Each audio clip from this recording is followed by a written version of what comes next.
right, Nick. Some teams like to plan for the future, and it's great this time of year for those teams to see players in their spring games, early access to how they're looking, how teams are going.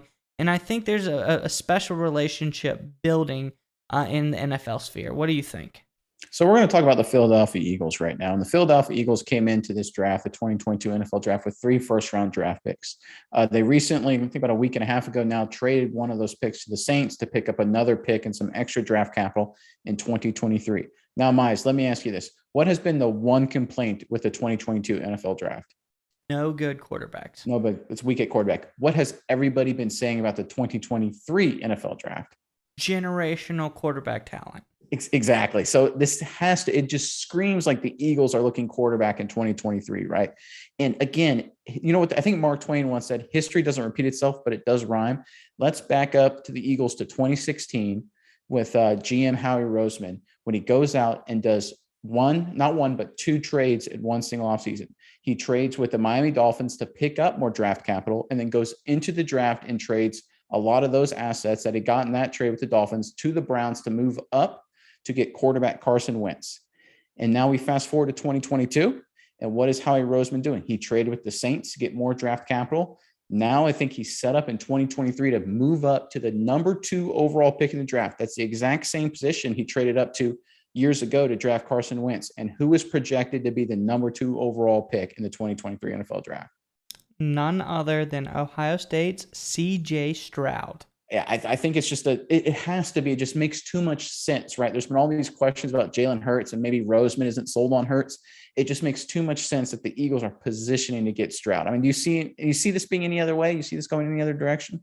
Well, obviously, if Hurts goes off this season, they probably stick with him. But yeah, things aren't trending that way, and unless the offensive gets a lot more dynamic this season.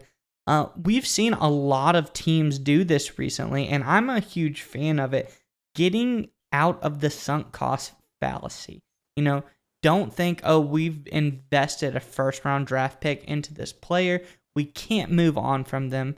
We don't want to be the New York Giants and stick with a guy for way long past his welcome. It's just like the Cardinals did. They got Josh Rosen in a very high first overall pick. Then they said, okay, we're done. We trade him away. Next year, have another first overall pick up Kyler Murray.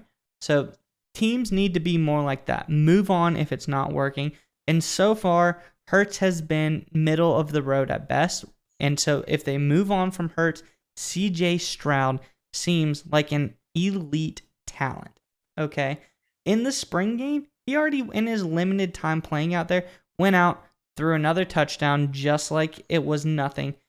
Just like it was last year again, and people might be concerned like, hey, Ohio State's losing a ton of great receivers in this draft.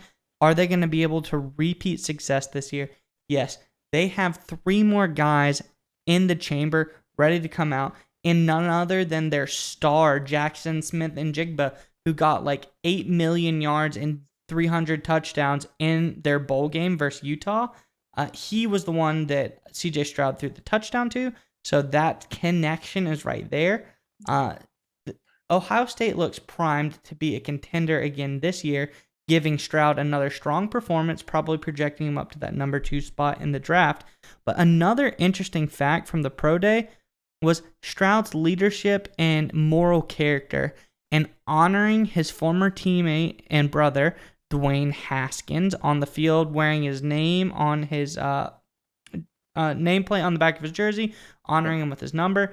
It showed like a really strong moral character for Stroud. I really like that about him. Do you have anything that you like about Stroud? Yeah, so obviously you put up the huge numbers, very, very prolific. He's got all the tools, but I think I'm going to quote this draft profile right here from SI.com, sportsillustrated.com. Just a quick little brief thing. This tells you how awesome his potential. He says, CJ Stroud is a mature, highly intelligent pocket passer who makes smart decisions, does a phenomenal job of reading through his progressions, and understands when to add, zip, or touch. You know what this sounds like to me? This sounds like to me, this is Mac Jones, but like 5 times a better athlete. Yeah. And I think what Roseman and frankly, a lot of teams have seen is that, look, unless you're going to get a Mahomes or a Josh Allen who just has unworldly physical tools, which that doesn't happen that much. Frankly, it's just kind of a once in a generation thing, kind of luck of the draw. You got to get a guy who's smart, can read and make good, smart, accurate decisions and do that consistently. That's been the one knock on Hurts. Sometimes he makes bad decisions. Sometimes he makes inaccurate throws, and it can kind of bottle down the offense a little bit. Stroud has none of that. And I think Howie Roseman is just falling in love with this guy. Yeah, and from a young age, Stroud was been an elite quarterback talent. At the Elite 11 quarterback camp, Stroud was actually voted the MVP of that camp. Those are the top high school quarterbacks from all over the country.